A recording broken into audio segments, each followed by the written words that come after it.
Here is your latest African news. Chad, 100-stage anti-French protest in N'Djamena.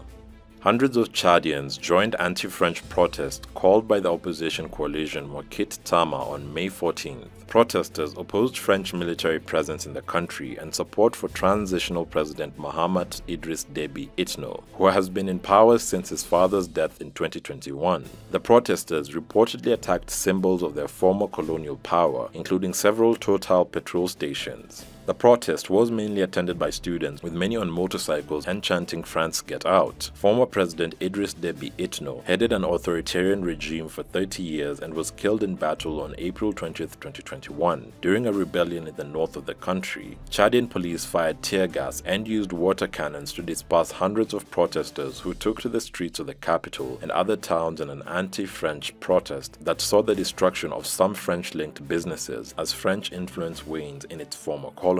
Recent protests in countries such as Mali, Burkina Faso, and Niger have seen calls for increased military ties with Russia instead of France. Nigeria. Curfew imposed in Sokoto following protest of a blasphemy killing.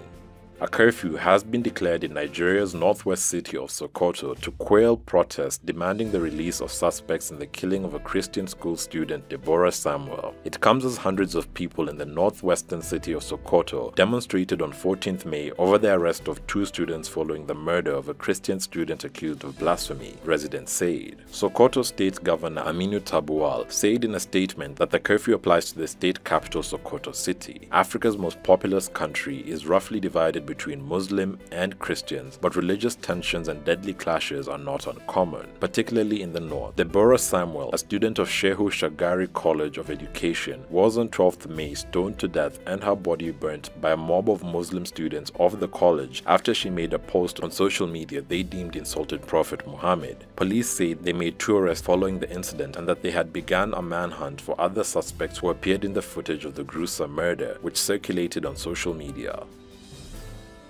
Tanzania. Tanzania raises minimum wage by nearly 25%.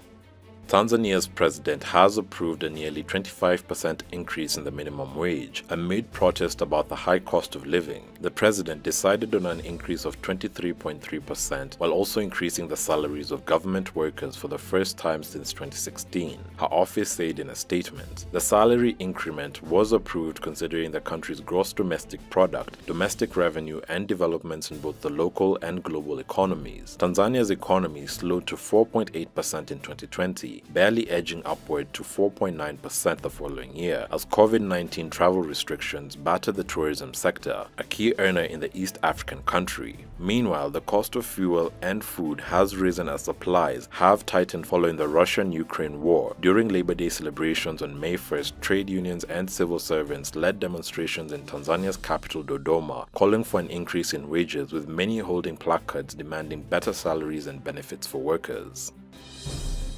Kenya. Kenyan fighting FGM crowned world's best nurse. Anna Kabal Duba beat more than 24,000 nominees to win the Asta Guardians Global Nursing Award. The 31-year-old Kenyan nurse campaigns against early marriage and female genital mutilation. Duba has worked tirelessly in her community to empower them with education and campaign against harmful cultural practices such as female genital mutilation. Duba, selected by an eminent grand jury from 10 finalists, is the first woman graduate in her village. She has dedicated her life towards literacy and serving the masses through the Kabal Duba Foundation. Eastern Africa. South Sudan signs up for Ethiopian power supply from dam.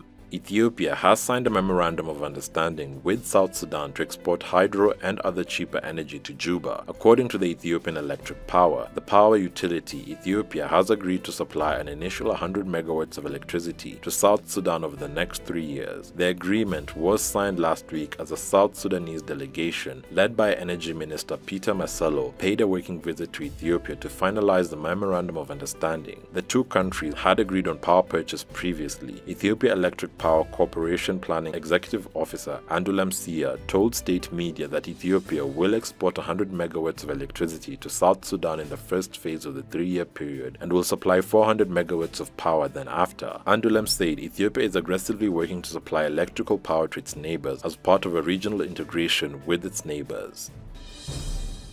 Namibia. Namibia launches a sovereign wealth fund following oil discoveries. Namibia has launched a sovereign wealth fund months after oil discoveries off its coast. At the launch in the capital Windhoek, President Hage Geingob said the Welwishia Fund will get an initial injection of $16.3 million and invest 2.5% of its portfolio locally to bridge the country's infrastructure financing gap. The fund will collect some of the royalties from all mineral resources sold as well as some tax revenues and money raised by the government, divesting from its investment holdings. Other resource-rich African countries with sovereign funds include Angola, Botswana, Libya, and Nigeria, known for its gem-quality diamonds, gold, and uranium. Namibia has considered creating a sovereign fund since 2009. The South African state is aiming to become a green hydrogen player by 2026 and has selected a preferred bidder for a multi-billion-dollar project. Thanks for watching. Please subscribe, follow, share, and like our video. It's the best way of supporting us. And remember, Africa is watching.